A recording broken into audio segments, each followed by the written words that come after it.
Bismillahirrahmanirrahim. Assalamualaikum warahmatullahi wabarakatuh.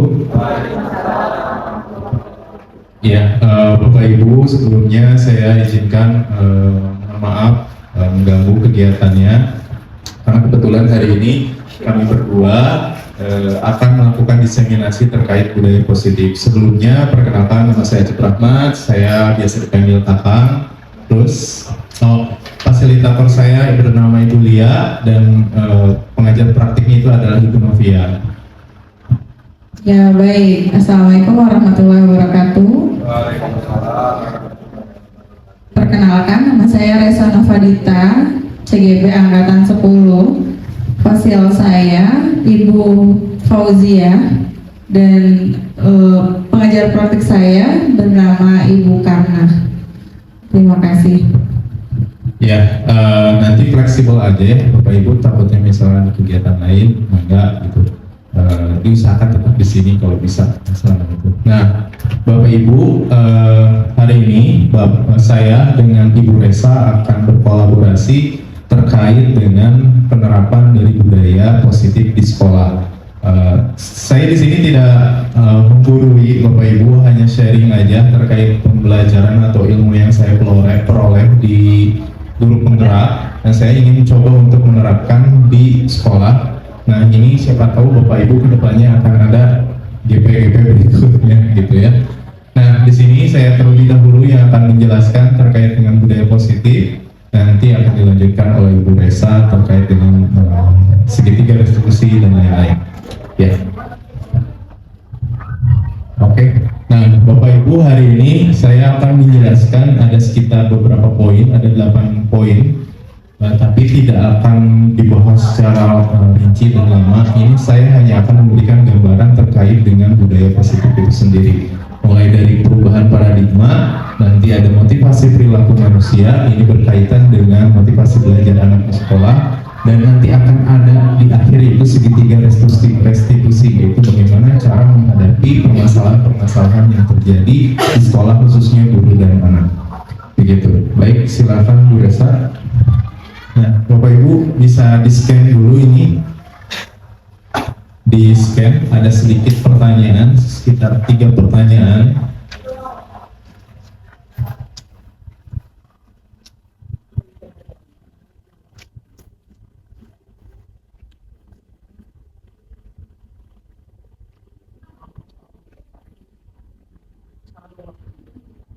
Ya, kalau ada yang kesulitan nanti biar saya bantu. Ini udah bisa.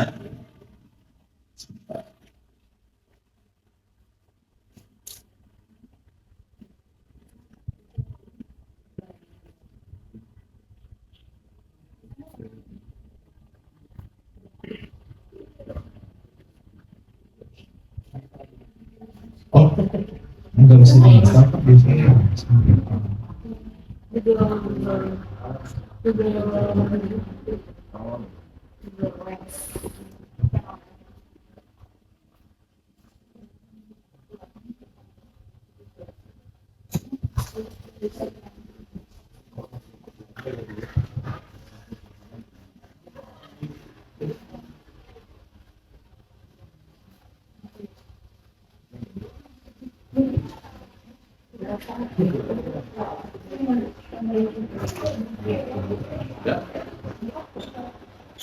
Oke, silakan Bu Resa dibuka multimeternya. Nah, tampilannya di next. Nah, sudah muncul seperti ini kan? Ya, sebelum saya mempresentasikan atau menjelaskan terkait dengan budaya positif itu sendiri, saya ada beberapa pertanyaan pemantik. Sejauh mana Bapak Ibu memahami terkait dengan budaya positif itu sendiri? Oke, kita next. Nah, apakah Bapak Ibu pernah mendengar kata budaya positif di sekolah? Pernah mendengar nggak? Coba dijawab, pernah atau tidak? Belum pernah. Oke, 3 sudah bilang pernah. 4, 5. Oke, ada yang belum ternyata ya. Ada yang 6. Ini sudah 7 audiens masuk. Sekitar berapa orang? ada 11 orang ya. Coba, ternyata di sini Bapak Ibu bisa lihat hampir semua dominannya itu sekitar 85% atau 90% kebanyakan itu pernah mendengar kata budaya positif. Ya, tapi terkadang Bapak Ibu mungkin, oh ini ternyata disebutnya budaya positif gitu, tanpa Bapak Ibu sadari. Oke, bisa di next. Nah, coba saya mau bertanya ke Bapak Ibu, sebutkan satu aja kegiatan kegiatan atau perilaku budaya positif yang ada di sekolah yang Ibu pahami aja, ketik aja di situ. Iya, diketik. Di situ ada nanti muncul jawabannya. 7S, literasi. Oke, sekarang 7S ini bukan 5S. Oke, ada itu budaya literasi. Sapa pagi. Oke, pembiasaan sebelum KBM. Terus ada lagi kegiatan budaya positif.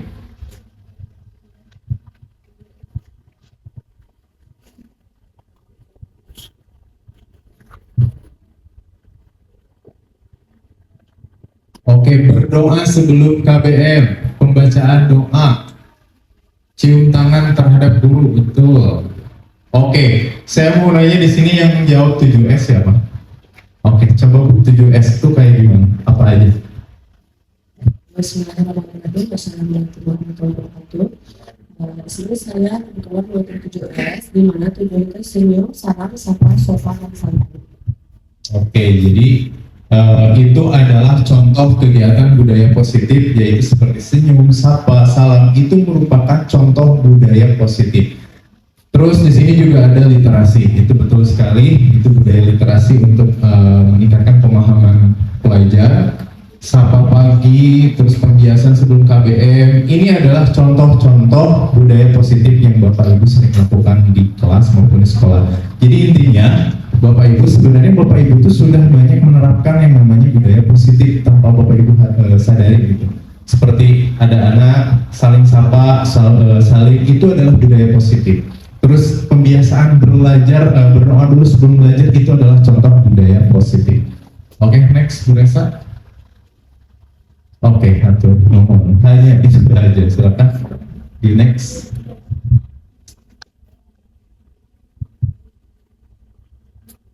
Nah, Bapak Ibu, saya di sini nanti akan semacam memberikan pemahaman lebih komprehensif terkait dengan budaya positif itu sendiri, mulai dari kegiatan belajar mengajar maupun dari kegiatan bersosialisasi dengan lingkungan sekolah. Oke, next. Nah, apa sih pembelajaran dengan paradigma baru? Coba saya mau nanya. Mungkin ini sekali lagi saya hanya untuk sharing aja di sini. Mungkin ada yang cara mendidik dulu dengan sekarang itu akan berbeda. Saya bisa jamin. Saya lahir di generasi milenial, otomatis didikannya itu akan cenderung ke milenial. Beda dengan guru yang cukup senior, gitu. Pasti biasanya didikannya itu jauh lebih kolonial gitu ya, kalau bahasa sejarah namanya gitu. Coba saya mau nanya dulu ke Oma dulu waktu belajar di sekolah gimana? Apakah kayak sekarang gitu ada sering bikin film, terus TikTok? Bismillahirrahmanirrahim. Assalamualaikum warahmatullahi wabarakatuh. Kalau zaman saya dulu tidak ada belum ada IT yang setinggi sekarang. Kemudian guru itu kalau marah-marah, jadi nggak ada guru marah kemudian orang tuanya hadir, nggak ada yang ikut campur, marah ya marah aja gitu loh. Jadi kita takut sama guru itu beneran. Tapi zaman saya dulu tidak ada budaya cium tangan, entah karena saya dibesarkan di tempat yang multi etnis, multi suku, multi agama juga, atau karena nggak tahu kok di sini dulunya gimana. Tapi saya nggak ada budaya cium tangan tuh nggak ada sama sekali. Tapi guru kalau marah ya langsung diluapkan gitu loh, ke murid. Jadi benar-benar ini ya tegas gitu ya, ada ketegasan. Nah biasanya Bapak Ibu kalau pembelajaran zaman dulu tuh itu biasanya itu benar-benar berpusat pada guru. Gitu. Jadi maaf ya, ada biasanya tekniknya itu seperti ceramah gitu. Tetapi sekarang itu paradigma pembelajaran yang baru itu sekarang berpusat pada anak. Jadi bagaimana kita bisa menuntun anak tersebut untuk mengeksplorasi potensi yang ada di dirinya. Jadi kita tidak boleh membatasi kita jangan egois misalkan dengan mengajar dengan teknik ceramah terus tidak, tapi kita harus memberikan pembelajaran yang berdiferensiasi. Nah, salah satunya adalah mewujudkan profil pelajar Pancasila. Kenapa dengan mewujudkan profil Pancasila? Di sini akan menggali semua potensi yang ada di diri anak, mulai dari gotong royong, kreativitas, terus ada bernalar kritis, mandiri, berakhlak dan beriman, terus juga berkebinekaan global. Maksudnya gimana? Jadi ibu bapak sekarang itu, anak sekarang itu bisa mengakses dunia. Kalau dulu saya sempat mengalami waktu SD, SMP sempat mengalami, SMP, SMA udah mulai ada degradasi lah, udah mulai ada perubahan. Kalau dulu ketika belajar tuh tulis halaman 1 sampai 10 itu tadi tulis. Nah, waktu di SMP udah mulai ada kenal komputer, digitalisasi udah mulai masuk gitu. Nah, kalau sekarang Bapak Ibu ke anak itu seperti itu sudah bukan lagi satu hal yang baik gitu. Karena tidak menyesuaikan dengan kondisi karakter atau siswa itu sendiri. Itu sekarang kita harus bisa menuntun anak kira-kira potensinya apa. Contoh ya Bapak Ibu, di sini saya hanya untuk memberikan sharing aja sekali lagi. Saya kan guru sejarah, coba paradigma guru sejarah, mindset di Bapak Ibu apa? Pasti kan ceramah, dongeng, ngantuk. Itu akan selalu, stereotip itu akan selalu menempel di mapel saya. Makanya saya selalu ingin mengubah mindset itu. Bagaimana caranya? Yaitu salah satunya dengan playing, menggunakan IT. Terus banyak sekali teknik mengajar yang bisa diimplementasikan di Bapak Ibu juga gitu. Contohnya itu di belakang banyak media-media pembelajaran yang ada di etalase itu adalah hasil karya anak.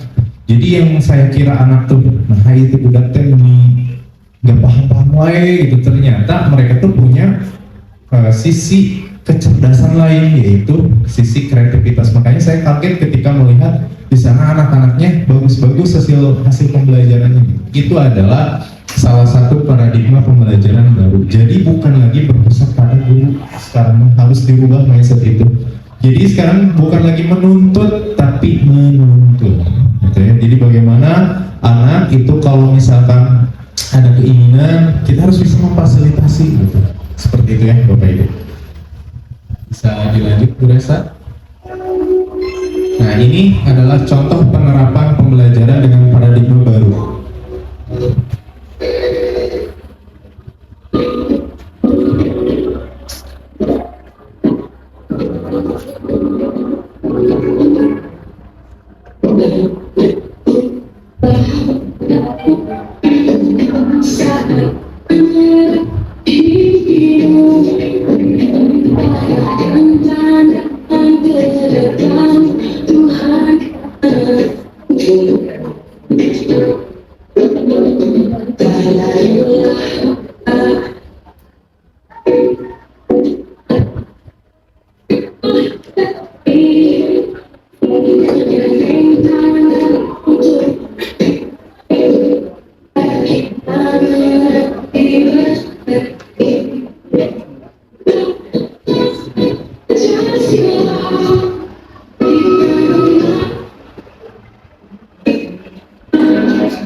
Bapak Ibu bisa dilihat ini tuh kreativitas anak.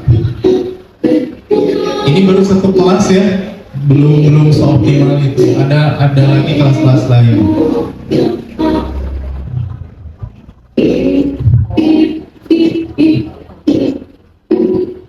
Nah, itu adalah contoh pembelajaran dengan paradigma baru Bapak Ibu. Jadi gimana caranya kita tuh memfasilitasi keinginan anak atau potensi kreativitas anak seperti itu. Karena kalau zaman dulu Bapak Ibu ya, akses untuk ke dunia luar itu sangat terbatas gitu. Kalau sekarang mah Bapak Ibu bisa lihat ya, anak terkadang kita hanya mengajarkan sampai tahap ini, anak udah wawasannya udah luas gitu.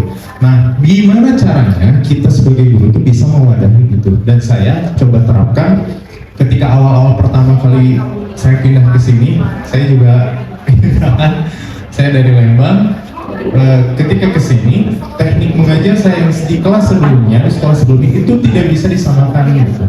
Kalau di sekolah sebelumnya kan instruksi A aja gitu, A aja langsung. Tapi kalau di sini harus benar-benar diarahkan, oh seperti ini, dan ternyata Bapak Ibu di luar prediksi, ternyata banyak sekali anak didik kita yang jauh benar-benar berpotensi. Dan di sini seperti yang tadi Bapak Ibu tonton, itu tuh kreativitas anak dari kelas 10. Nah, ada yang kelas 10-2 yang bikin Borobudur, ada yang kelas 10-7 bikin Tugu Jogja, terus juga ada bikin Candi Prambanan, Candi Cangkuang. Itu adalah contoh-contoh dari kreativitas anak. Itu adalah contoh pembelajaran paradigma baru. Ya, Bu Yun ya? Siap. Nah, jadi kalau sekarang itu kita benar-benar harus mengedepankan kebutuhan anak. Ya, silakan Bu Resa. Nah, ini adalah miskonsepsi tentang teori kontrol. Maksudnya apa? Ini tuh biasanya saya temukan ketika dulu waktu duduk di kelas SD. Jadi bapak guru itu adalah pemegang kekuasaan yang punya kontrol. Jadi bahwa orang dewasa itu berhak memaksa, mengatur semuanya gitu. Nah, ini tuh harus dirubah mindset seperti ini. Sudah bukan zamannya lagi kita tuh sebagai pemegang kekuasaan. Kita tuh hanya sebagai mediator atau fasilitator. Ketika ada anak yang tidak paham, kita yang menjelaskan. Ketika ada anak yang harus diarahkan, kita arahkan. Kalau dulu guru tuh benar-benar, tadi kata Oma kan tegas, kalau itu ada masalah langsung gitu. Kalau sekarang kan harus benar-benar ada semacam mediasi dulu, ada nanti segitiga restitusi kayak meyakinkan identitas dan lain-lain gitu. Itu bedanya dulu dengan sekarang. Terus juga nih di sini kita diusahakan jangan menjadi seorang figur guru yang membuat rasa bersalah pada anak. Jadi Bapak Ibu pasti kan pernah ngerasain, saya juga pernah gitu, ketika anak nggak mengerjakan apa-apa, kita selalu bilang, atau kamu tehnya, tong gitu, atau Bapak teh nggak enak dilihat sama guru-guru lain. Nah, itu tuh jangan seperti itu. Itu menjadikan anak menjadi memiliki rasa bersalah gitu. Kita harus memberikan kesempatan dulu ke anak itu bagaimana, kenapa melakukan hal itu, harus mengidentifikasi diri sendiri, begitu. Nah, berikutnya adalah mengubah paradigma tersebut. Nih, Bapak Ibu bisa dilihat di sini ada beberapa poin, stimulus respon dan teori kontrolnya. Di sini ada kebiasaan seperti realitas kebutuhan kita sama. Jangan menganggap bahwa kebutuhan ibu dengan siswa itu kita semua sama. Tidak. Jadi kita harus bisa mengcover semuanya seperti yang saya tadi jelaskan, bahwa kebutuhan realitas kita itu berbeda-beda. Jadi Bapak Ibu nanti ketika di kelas itu bakal melihat begitu banyak potensi, keunikan, karakter yang berbeda-beda. Jadi kalau nanti Bapak di kelas tuh, nah udah gamer, seperti main bola, cicing weh, oh berarti ini punya kecerdasan kinestetik. Kenapa anak ini mah bisa hanya menggambar gitu? Kenapa anak ini bisa dalam berorasi gitu? Nah itu mereka punya kecerdasan yang berbeda-beda. Makanya Bapak Ibu jangan sampai ada ada ilustrasinya itu kan pohon mangga, itu ikan, burung, gajah, harimau, monyet itu harus menggapai buah itu dengan teknik yang sama. Nah itu tuh udah harus dirubah paradigma itu. Terus semua orang melihat hal yang sama. Tidak, yang benar adalah setiap orang memiliki gambaran yang berbeda seperti yang tadi saya jelaskan. Ini adalah contoh-contoh mengubah paradigma yang biasa terjadi di sekolah ataupun di kelas. Terus juga di sini ada pemaksaan, ada pada saat rujukan gagal. Di sini kolaborasi dan konsensus menciptakan pilihan-pilihan baru. Maksudnya adalah seperti tadi saya bilang gitu. Jadi kalau salah tuh nggak bisa langsung dijudge salah, harus cek dulu. Secara komprehensif, secara persuasif dicek dulu ini anak kenapa bisa terjadi seperti itu. Langsung. Nah, berikutnya adalah disiplin positif. Ini adalah beberapa merupakan penerapan yang itu untuk menumbuhkan kesadaran pada diri anak. Ini biasanya harus Bapak Ibu terapkan di sekolah seperti itu. Nanti Bapak Ibu akan sepertinya Bapak Ibu juga sudah terbiasa gitu di kelas seperti ada keyakinan kelas. Bapak Ibu, kalau di sekolah di awal pembelajaran suka ada nggak perjanjian dengan anak-anak? Ada kan ya? Misalkan tugas harus masuk sekian persen kehadiran, kalau tidak ada itu sudah ada konsekuensinya seperti itu ya. Nah ini adalah contoh budaya disiplin positif. Next Bu Resa. Nah ini adalah contoh nilai, ada beberapa nilai-nilai kebajikan yang kebajikan universal. Ini apa namanya, nilai ini itu bersifat universal, jadi tidak terikat oleh agama, ras ataupun lain-lain. Contohnya di sini ada 3 poin, itu dari profil pelajar Pancasila, terus juga PAP, terus juga ada keterampilan life skill. Di sini contohnya ada beriman, bertakwa, gotong royong. Terus juga di sini ada mandiri, empati, kerjasama. Ini adalah nilai-nilai universal yang harus dikembangkan di sekolah yang ada pada diri anak itu sendiri. Oke, Bu Resa di next aja. Nah, ini adalah kebutuhan dasar manusia. Seperti ini Bapak Ibu, yang namanya siswa itu pasti memiliki, jangankan siswa, kita saja memiliki kebutuhan dasar manusia. Banyak nanti akan dijelaskan di slide berikutnya. Saya mau nanya dulu ke Bapak Ibu, kalau kebutuhan dasar itu tidak terpenuhi, itu kira-kira Bapak Ibu akan seperti apa? Coba Pak Dede, kalau misalkan Pak Dede itu ada satu keinginan, lapar misalnya, kebutuhannya itu makan, kalau nggak terpenuhi itu gimana? Yang pertama, yang pastinya pemikirannya tidak stabil ya, karena tidak fokus memikirkan yang lain gitu, karena fokusnya ke pengen makan. Terus yang selanjutnya, selain tidak stabil pemikirannya, emosionalnya juga tidak terkontrol. Karena ada tujuan yang belum terpenuhi, gitu aja. Oke, nah seperti itu ya Bapak Ibu. Pasti setiap orang itu ada memiliki kebutuhan. Kalau misalkan si orang itu tidak terpenuhi kebutuhan itu, maka akan segala hal akan terjadi. Pelanggaran itu akan terjadi. Kebutuhan apa aja itu? Nah, ini yaitu bertahan hidup, kasih sayang dan rasa diterima, kebebasan, kesenangan, penguasaan. Biasanya setiap orang itu punya rasa, contohnya itu di sini misalkan kasih sayang dan rasa diterima.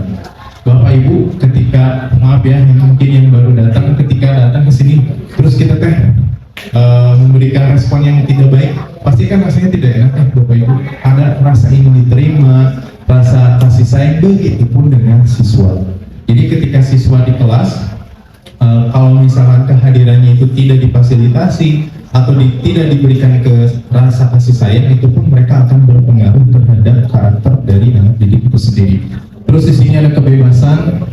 Nah, seperti yang tadi saya bilang ya, bahwa pembelajaran itu harus berdiferensiasi, harus memfasilitasi semua potensi yang ada di diri anak. Optimalkan apa yang ada di diri anak, karena keunikannya itu banyak Bapak Ibu. Kalau di diri anak tuh, seperti yang tadi saya bilang, ada anak yang kelasnya itu punya kecerdasan kinestetik, ada anak yang memiliki kecerdasannya itu visual, ada anak yang memiliki kecerdasan itu verbal, itu banyak sekali. Nah, kita sebagai guru harus bisa memfasilitasi itu, memberikan kebebasan, tapi dengan ada batasan yang tentunya ya. Terus juga di sini ada kesenangan, harus menghadirkan siswa itu di sekolah, harus jangan sampai suka khawatir, stres gitu ya, pikiran tugas. Ini harus kita hindari. Bagaimana caranya untuk treatment anak, memberikan kebebasan. Silakan Bu Resa di next. Nah, mungkin Bapak Ibu itu saja penjelasan dari saya. Berikutnya nanti akan dijelaskan oleh Ibu Resa. Silakan Bu Resa.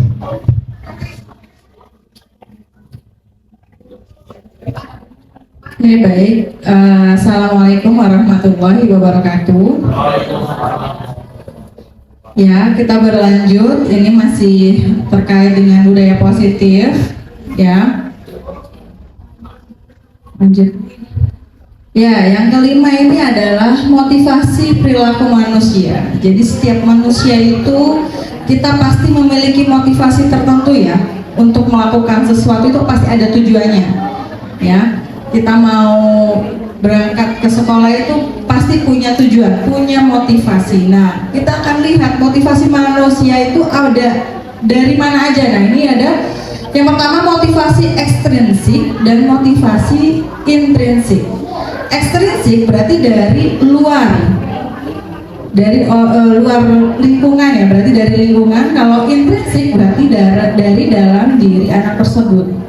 Nah, motivasi yang dari yang dari luar dulu ya.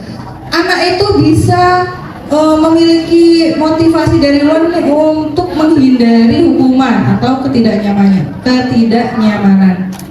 Jadi anak itu dia mau belajar di sekolah, dia mau berangkat di sekolah, dia mau mengerjakan tugas itu karena dia takut untuk mendapatkan hukuman, ya. Jadi terpaksa seperti itu ya.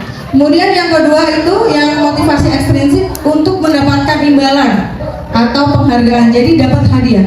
Ya, misalnya ya, ayo kamu kalau misalnya mengerjakan tugas yang pertama mengumpulkan akan mendapatkan hadiah. Nah, ini termasuk motivasi ekstrinsik, berarti dari luar. Nah, ini motivasinya berarti dari orang lain. Nah, yang dari intrinsik berarti dari dalam diri anak tersebut. Yaitu apa? Untuk menjadi orang yang mereka inginkan, gitu, dan menghargai diri sendiri sesuai dengan nilai-nilai yang mereka yakini. Tadi ya, nilai-nilai kebajikan, gitu. Jadi mereka itu dengan kesadaran diri ingin mengerjakan tugas. Dengan kesadaran diri dia ingin berangkat sekolah tepat waktu. Dengan kesadaran diri ia menggunakan atribut sesuai dengan keyakinan kelas atau keyakinan sekolah, seperti itu. Kemudian, nah, dalam pelaksanaan tadi ya, biasanya ini kalau ada anak yang melanggar, ya, biasanya kalau ada yang melanggar itu ada yang namanya dapat hukuman, konsekuensi dan restitusi. Ya, jika ada anak yang melanggar peraturan, itu biasanya akan mendapatkan hukuman, konsekuensi dan restitusi. Nah, apa ini hukuman? Nah, hukuman ini dia biasanya bersifat tiba-tiba, ya, bersifat tiba-tiba. Jadi tidak ada tidak tertulis gitu. Jadi tiba-tiba aja, misalnya, kamu telat ya, sini kamu push up. Nah, padahal tidak tertulis, misalnya terlambat datang ke sekolah akan mendapatkan push up berapa kali. Nah, itu nggak ada, jadi tiba-tiba aja gitu. Oh, kamu udah masuk kelasnya terlambat 5 menit, kamu berdiri di luar 5 menit.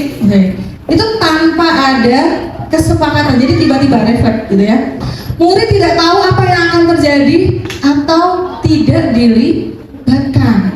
Itu tadi nggak tahu ya. Jadi misalnya kita udah masuk ke kelas, anak masih ada di kantin, kemudian datang terlambat. Anak ini nggak tahu kalau saya terlambat masuk ke kelas, saya akan dapat hukuman apa, gitu. Karena tadi dia tiba-tiba. Kemudian bersifat satu arah, maksudnya apa? Ini dari gurunya. Jadi nggak ada sebelumnya itu tidak ada pembicaraan gitu.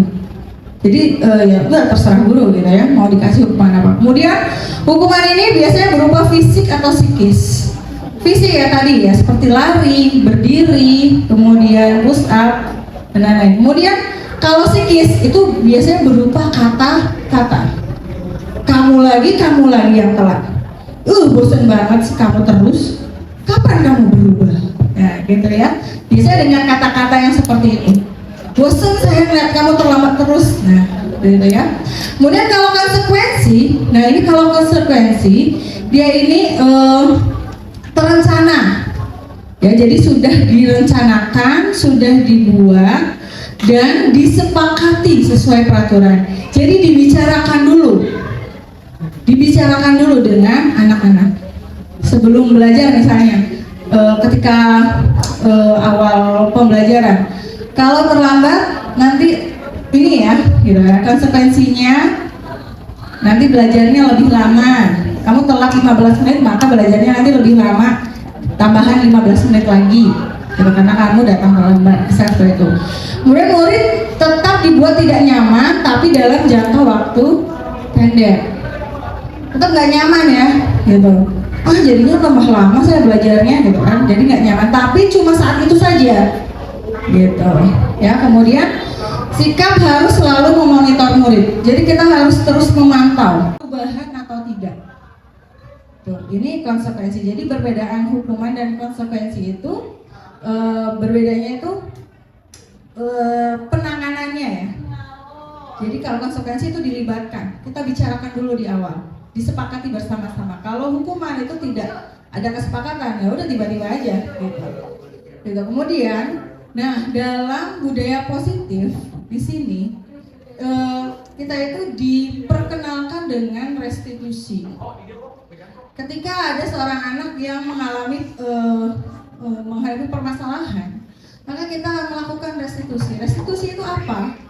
Restitusi itu adalah proses penciptaan kondisi bagi murid untuk memperbaiki kesalahannya. Jadi ditanya anak ini, gitu, kamu kenapa terlambat, gitu ya. Kemudian kamu terlambat berapa menit misalnya. Kemudian apa yang sudah kita. Jadi anak yang memberikan solusi kalau restitusi. Proses kolaboratif yang mengajarkan murid untuk mencari solusi sendiri. Jadi bagaimana, apa yang harus kamu lakukan kalau kamu terlambat? Jadi anak sudah tahu karena tadi sudah ada kesepakatan jawab, seperti itu. Kemudian murid bertanggung jawab untuk perilakunya. Jadi kita mengajak komunikasi dengan anak, kemudian kita tanya kembali ke anak keyakinan apa yang sudah dilanggar gitu, dan apa kira-kira yang harus kamu lakukan. Itu restitusi ya. Kemudian nah, bila seorang guru atau orang tua melakukan tindakan yang dinyatakan di kolom sisi kiri, apakah tindakan tersebut berupa sebuah hukuman atau konsekuensi? Jadi ini ditebak ya, tolong ditebak nih, jawab ya Bapak ya.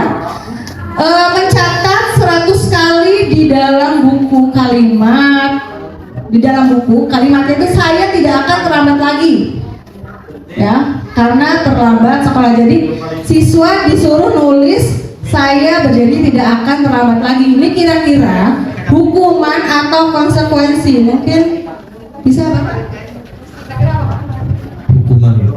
Hukuman. Ya. Kata Pak Fadlan, hukuman. Kita lihat ya. Ya, konsekuensi. Ya, konsekuensi. Kenapa konsekuensi? Ya, karena dia harus menulis ya, berjanji. Jadi dia mengingat nilai ya tadi. Kemudian lari mengelilingi lapangan basket 2 kali karena terlambat hadir. Lari, coba lari. Coba Pak. Oke, hukuman coba Pak. Iya betul ya, karena pakai fisik tadi. Kalau hukuman itu cirinya dia pakai fisik dan kata-kata, ya kata-kata psikis, jadi kata-katanya kasar gitu lah ya. Ya, kemudian membersihkan coretan yang dibuatnya di meja tulis, membersihkan. Konsekuensi jawab apa yang dia lakukan. Kemudian membersihkan tumpahan air di meja tulis. Konsekuensi apa hukuman Oma? Konsekuensi coba Pak. Ya betul, bukan lagi ya. Terakhir, murid diminta untuk push up. Sama-sama, apa jawabannya? Betul, coba ya hukuman, betul. Itu bukan untuk semuanya. Ya baik. Ya, ini konsekuensi ya. Jadi kita bisa membedakan ya apa yang mana yang konsekuensi, mana yang hukuman. Jadi kalau hukuman dia berupa fisik ya, dan kata-kata yang kasar, bukan kasar ya. Jadi menyakiti perasaan anak tersebut ya. Nah, coba kita sebelum lanjut ini dulu Pak. Kita ice breaking dulu.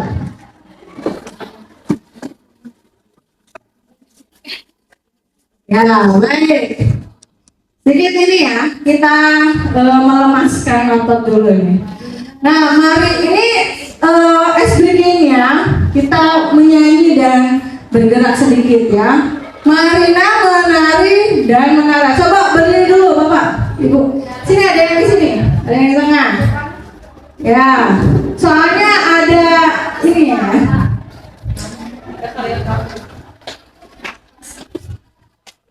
Ya, tahu nggak lagu Cicak apa ya? Gimana? Marina menari di menara, Marina menari, menari, menari, menari, Marina menari, menari di menara ya. Nah tapi pakai gerakan. Marina itu kan cewek ya, jadi harus gini. Tangannya begini. Marina, Marina, menari, menarinya begini. Menari. Kemudian kalau menara begini. Begini aja. Coba ya, kita coba dulu ya. 1, 2, 3. Uji coba dulu. 1, 2, 3.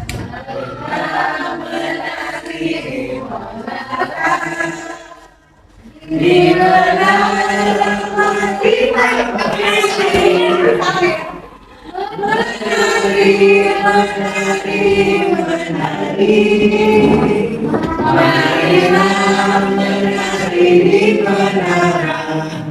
Oke, siap. Tadi soalnya saya salah ya gerakannya. Oke, siap ya. 1, 2, 3. Marina menari di menara, di menara Marina menari, menari, menari, menari, Marina menari di menara. Ya, tepuk tangan semuanya ya. Silakan Ibu Bapak untuk duduk kembali ya. Terima kasih ya. Kita lanjut lagi ya. Nanti bisa di rumah ya, menari minara, menari minara.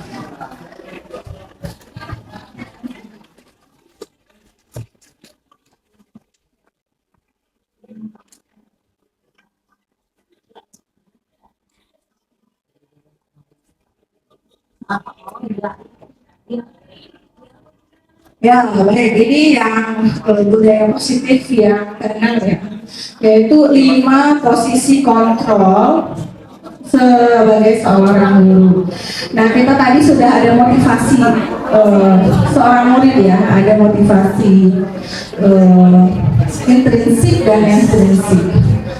Ya, nah ini kita ke kontrol dulu. Bagaimana kita seorang guru bisa mengontrol anak? Yang pertama itu kita ini sebagai penghukum, ya mungkin kita pernah menjadi seorang penghukum, ya mungkin karena meluapkan emosi ya. Apa cirinya sebagai seorang penghukum ini? Biasanya seorang penghukum itu biasanya nonton, ya kemudian tunjuk-tunjuk, kamu lagi, kenapa sepatunya warna hijau, gitu, ya jadi jangan dong ya. Jangan ya. Kalau saya udah nggak ada siaran ulang. Ya, jadi memang dengan suara keras, kemudian biasa sambil melotot dan tunjuk-tunjuk. Begitu. Nah ini bagaimana nanti apa yang akan dirasakan oleh anak? Kalau kita marah-marah, biasanya apa? Gimana Bu? Perasaannya Bu biasanya? Kalau kita beda antara anak kecil sama anak dewasa. Makanya kalau anak dewasa pembelajaran itu mungkin andragogi. Jadi kalau dibentak anak-anak remaja menuju dewasa, mungkin ada perasaan pertama dendam, nggak enak hati, malu sama temannya, harga dirinya jatuh. Nah itu pertama. Jadi tidak boleh di depan anak langsung kalau di depan. Terima kasih Ibu Leni, silakan tepuk tangan dulu ya. Betul. Jadi kalau kita memarahi anak, itu perasaan anak itu akan merasa pertama malu, kemudian akan muncul dendam biasanya. Makanya banyak kasus kadang-kadang pernah dengar ya, bayinya dikempesin, ya, kemudian nanti di luar apa ya, banyak ya sekarang ini. Makanya mungkin karena kita sebagai penghukum tadi ada perasaan-perasaan yang dirasakan oleh si murid tadi ya, dimarahi di depan umum, kan kita juga nggak mau ya Pak Bu, gitu ya. Jadi kita juga harus menghargai perasaan anak, karena anak juga seorang manusia ya. Kemudian sebagai teman, nah kalau sebagai teman ini kita biasanya itu suka humoris gitu biasanya ya. Tidak akan ada masalah apapun, biasanya baik-baik saja gitu ya. Dan kalau posisi teman ini sebenarnya ada posisi positif dan negatifnya. Posisi dalam hal positifnya, kita bisa dengan dekat gitu ya dengan anak gitu, tahu keluhan anak. Namun negatifnya, ketika anak tersebut melakukan kesalahan kemudian tidak kita bela, jadi anak akan merasa kecewa gitu. Bapak mah kok kayak gitu sih, saya kayak gini kok nggak dibela gitu. Kok saya ini kok dia malahan nggak dukung saya. Nah itu akan ada rasa kecewa.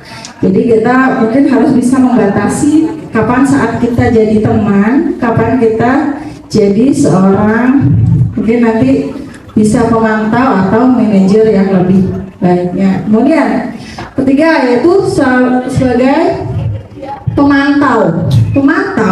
Seorang guru sebagai pemantau itu posisinya mengawasi, ya, mengawasi. Biasanya itu kalau pemantau kita bertanya, kamu tahu nggak masuk jam berapa? Masuk sekolah itu jam berapa? Jam 7. Sekarang jam berapa? Jam 7.15. Berarti kamu terlambat. Kalau terlambat, kamu tahu kan konsekuensinya? Oh iya tahu. Berarti saya pulangnya harus lebih lama misalnya kan. Tadi ya masih ada kaitannya sebelumnya. Konsekuensi itu keyakinan yang sudah dibicarakan oleh guru dan anak. Nah, kemudian kalau pembuat rasa bersalah. Kalau pembuat rasa bersalah itu biasanya suasananya hening, kemudian kita bicara pelan gitu. Kemudian gini, mungkin kita juga pernah ada posisi itu ya. Kok kamu terlambat lagi sih? Kan ibu udah bilang jangan ulangin lagi. Kamu gak kasihan sama mama kamu, sama ayah kamu yang kerja? Nah ini posisi kita bicara seperti ini, itu kita menjadi posisi pembuat rasa bersama. Jadi anak itu nanti akan merasakan menyesal, bukan menyesal juga, tapi ada menyesalnya, kemudian merasa dirinya itu gagal, mengecewakan orang lain. Oh saya sudah gagal nih untuk membanggakan orang tua, seperti itu ya. Jadi biasanya dalam kondisi hening kemudian kita bicaranya baik-baik, tapi penekanannya gitu ya, ada kamu sudah mengecewakan orang tuamu, seperti itu. Kemudian lanjut, yang terakhir, yang kelima itu sebagai manajer. Nah kalau posisi sebagai manajer di sini posisinya itu adalah guru bersama murid itu mencari solusi, ya, mencari solusi bersama apa yang harus diperbaiki oleh anak tadi.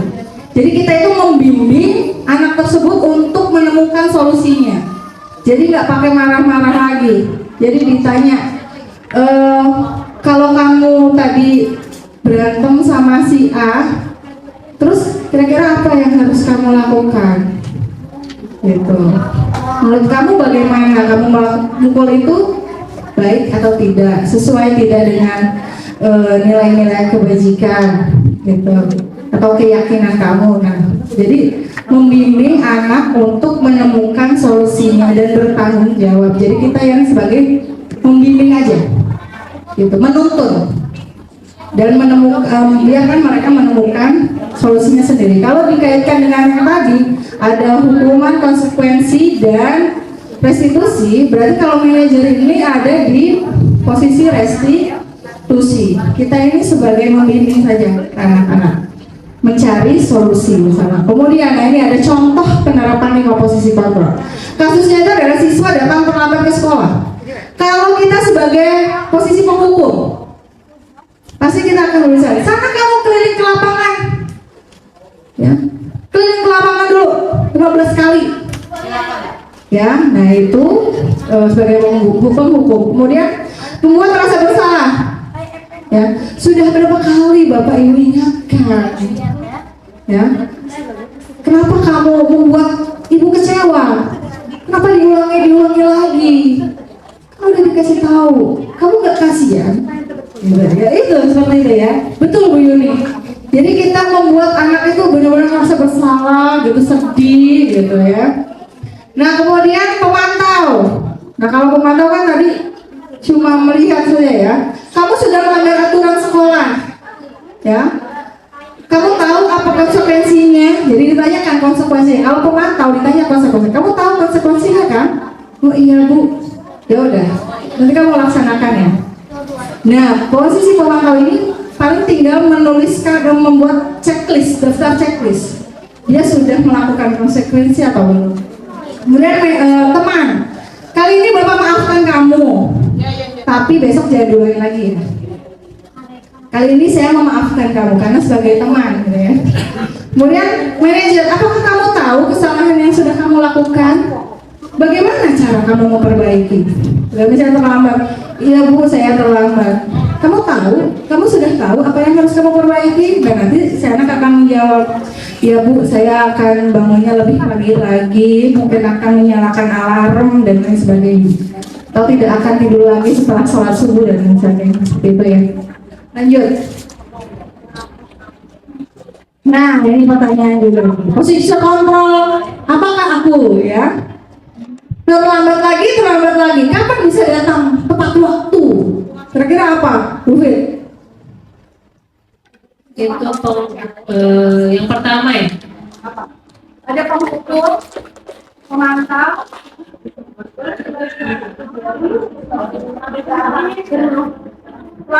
terlambat lagi. Berarti penghukum gitu kan. Coba kita cek Coba kita. Iya, penghukum. Jadi kata-katanya, ya. Kapan kamu bisa datang tepat waktu lagi? Nah ini sebenarnya nanti ada kelanjutannya ya. Keliling misalnya.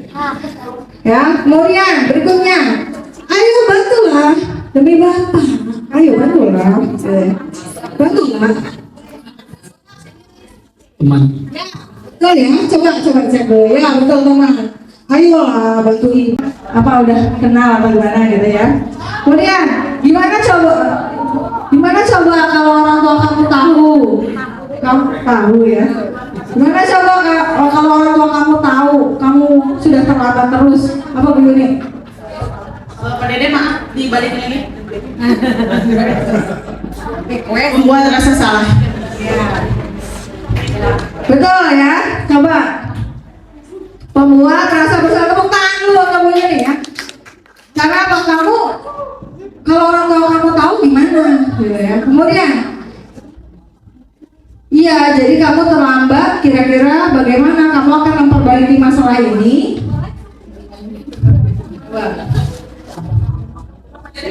Ya, sebagai manajer ya. Karena apa? Karena biarkan anak yang akan mengungkapkan, ya saya itu salah ini, bisa nggak kamu memperbaiki itu? Biarkan mereka yang ngomong gitu. Ya Bu saya bisa untuk memperbaiki. Bagaimana cara memperbaiki? Biarkan mereka yang akan menjawab. Kitanya cuma memberikan pertanyaan pemantik saja. Kemudian terakhir, kamu terlambat 15 menit.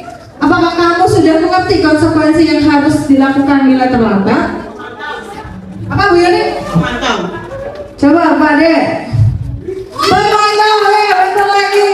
Nah ini Bu Yuri sangat sudah lulus ini udah paham ya. Ya, karena ada kata konsekuensinya. Ya, berikut lanjut.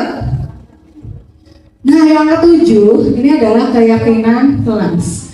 Mengapa? Ya, mengapa harus keyakinan kelas bukan peraturan kelas? Ya, kenapa? Mana? Keyakinan sama kesepakatan sebetulnya beda ya. Kalau kesepakatan dia lebih ke peraturan nanti. Jadi sebenarnya bedanya itu di kata-katanya aja. Jadi kalau peraturan itu kan lebih baku ya.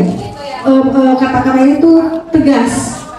Ya, biasanya menggunakan kata dilarang, jangan, gitu ya. Nah, tapi kalau keyakinan kelas itu nilai-nilai universalnya yang diambil. Seperti yang sudah dijelaskan oleh Pak Asep tadi ya. Ada kejujuran, kesopanan dan sebagainya. Nah, misalnya contohnya ya.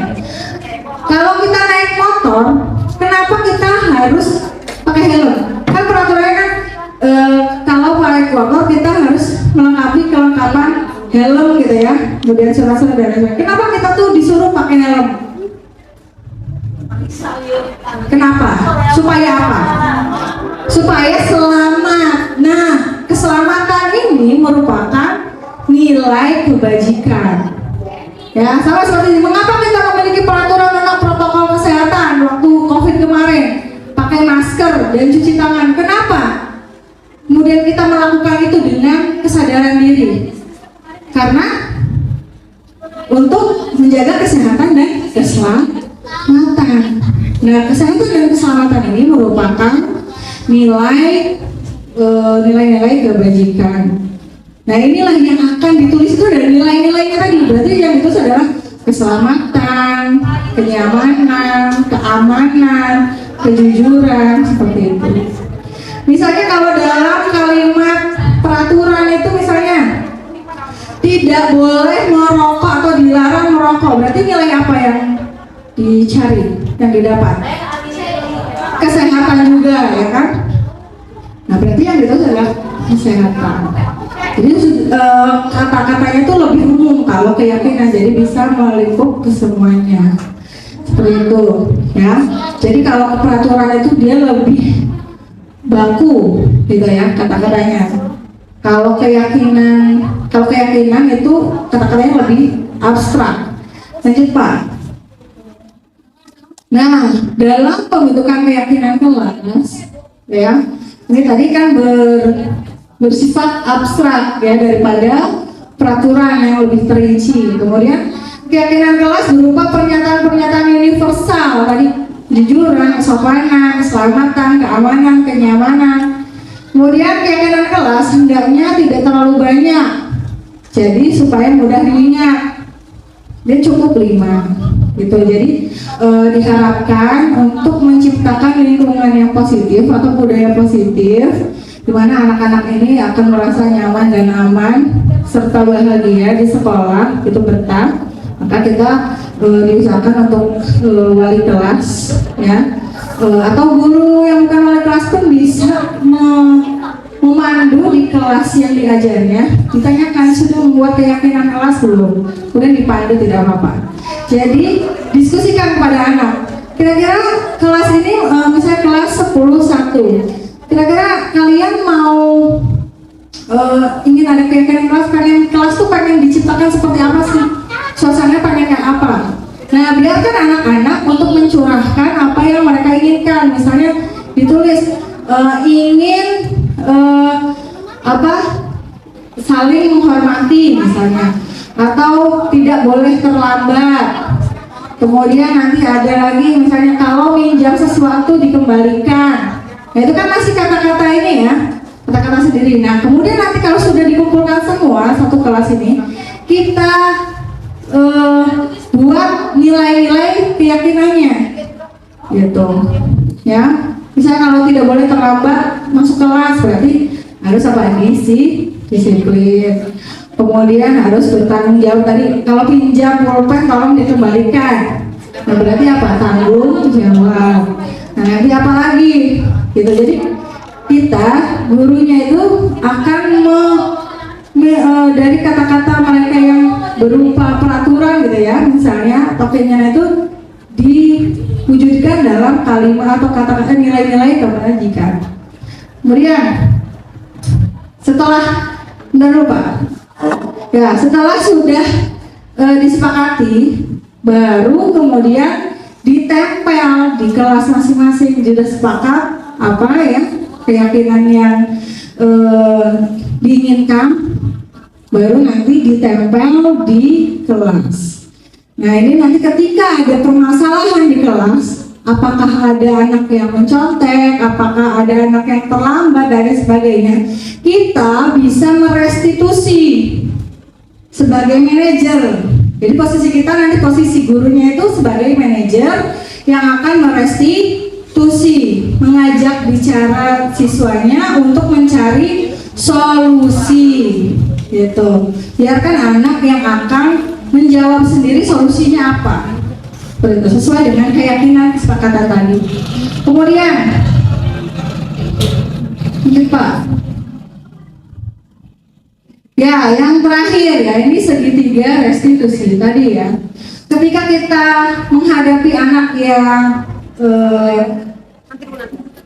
melakukan kesalahan, kita bisa melaksanakan segitiga restitusi, yaitu mengembangkan kritis berpikir dan kemampuan untuk secara objektif menganalisis informasi, mengevaluasi argumen dan membuat keputusan informasi melibatkan kemampuan. Jadi kita melihat anak ini untuk mencari solusinya dan bertanggung jawab apa yang telah dia lakukan.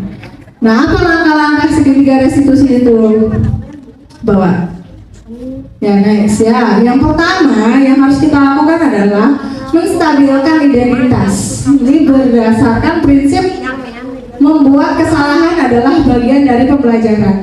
Ya, jadi menstabilkan identitas ini biasanya membuat perkataannya ya yang kita ucapkan itu adalah berbuat salah itu wajar. Kita sebagai manusia wajar kita itu akan membuat kesalahan, gitu ya. Ibu juga pernah melakukan kesalahan itu, ya, jadi anak ini akan merasa mungkin yang tadinya marah dia akan tensinya akan lebih turun. Oh iya, gitu. Menyadari bahwa semua orang akan pernah melakukan itu, gitu. Bukan hanya dia saja. Gitu. Ibu juga pernah melakukan itu. Kalau ibu jadi kamu, mungkin ibu juga akan melakukan yang sama, kesel gitu misalnya. Bapak tidak mau mencari siapa yang salah, tapi kita akan mencari solusi. Ya. Kamu berhak merasakan begitu, karena itu wajar. Gitu. Kamu marah wajar, pasti ada alasannya kan kamu marah. Nggak mungkin tiba-tiba kamu marah. Nah, ini menstabilkan identitas. Jadi ya supaya mereka anak tersebut merasa posisinya oke, gitu. Ya agak sedikit tenang. Yang tadinya marah, emosional, dia kemudian akan turun. Kemudian lanjut. Yang kedua, kita akan melakukan validasi tindakan yang salah. Ini berdasarkan prinsip perilaku berupaya memenuhi satu kebutuhan. Ya, kamu punya alasan kan kamu melakukan itu? Gitu kan? Kenapa kamu melakukan itu? Ya, padahal kamu bisa melakukan yang lebih baik, gitu, tidak dengan memukul, gitu misalnya ya. Kamu patut bangga karena kamu telah melindungi sesuatu yang penting buat kamu. Jadi kadang-kadang kan ada misalnya berantem gitu ya. Ada yang dia itu berusaha untuk melindungi dirinya kan. Nah itu kita validasi dulu gini. Ya, kamu apa sudah melindungi, ya telah melindungi sesuatu yang penting buat kamu.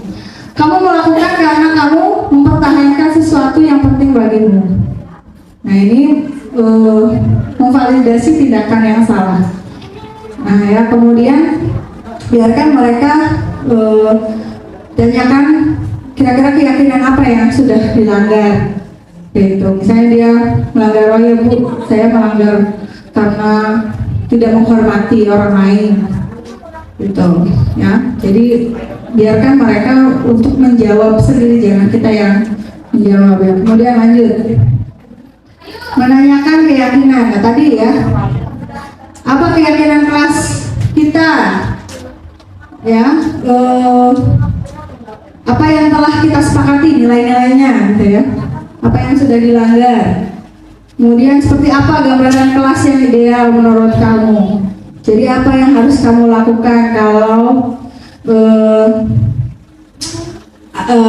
kejadian ini terulang lagi. Jadi dia bisa melakukan punya bayangan, oh ya Bu, saya harus lebih sabar lagi misalnya ya, atau lebih bisa mengontrol emosi seperti itu. Tapi biarkan anak-anak yang akan menjawab sendiri dan menemukan solusinya sendiri seperti itu.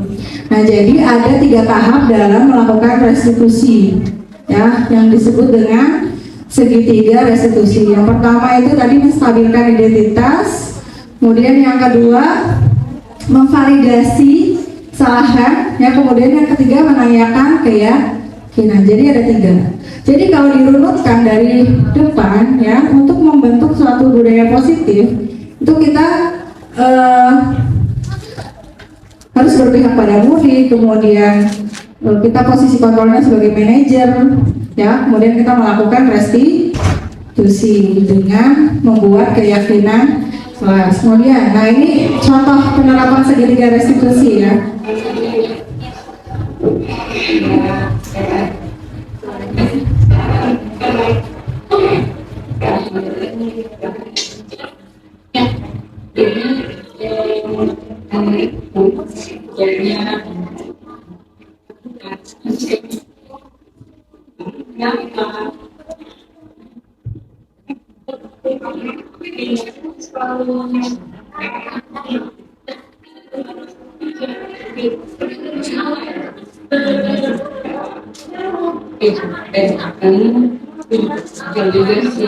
Menstabilkan identitas ya.